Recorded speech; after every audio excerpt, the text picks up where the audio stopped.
C'est dans cet hôpital de Saint-Georges-de-Beauce que ces fillettes, Laurie, 4 ans, et Maïka, 5 ans, ont subi l'ablation des amygdales. Pourquoi sont-elles décédées? Y a-t-il eu erreur dans la pratique médicale?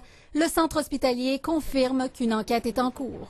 Pour comprendre un peu les circonstances, cette analyse-là est faite en collaboration avec le Conseil des médecins, dentistes et pharmaciens et de la Direction des services professionnels. Selon les parents de Maïka, la chirurgie n'était pas primordiale, mais ils ont suivi les conseils des spécialistes. Elle a subi 4 hémorragies, n'est jamais retournée à la maison après l'intervention. Puis honnêtement, ça m'a affecté beaucoup quand j'ai entendu ça.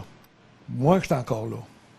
Richard Bélanger, à 50 ans, a subi une amygdalectomie. Au même hôpital, par le même médecin. Et des complications sont survenues, AVC, perte cognitive, paralysie. Ma vie d'avant, là, il n'y a plus rien de ça qui existe. S'il faut une enquête, j'imagine que c'est des gens qui sont assez professionnels, qui vont regarder en profondeur, puis ils vont s'assurer que s'il y a eu une erreur en quelque part, que ça ne se reproduise pas. Saint-Georges-de-Beauce, c'est une petite communauté et ça soulève des questionnements. C'est à peine, ça n'avait même pas été école, ça, encore. Là. Ça avait tout pour réussir dans la vie. Opérer des amygdales, là, il me semble que c'est pas une grosse opération, ça. Dans notre temps, ça s'opérait, puis je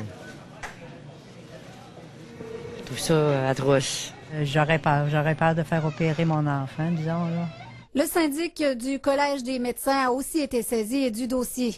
S'il y a faute, le médecin qui a opéré pourrait être suspendu, voire même radié. Dany Côté, TVA Nouvelles, en Beauce.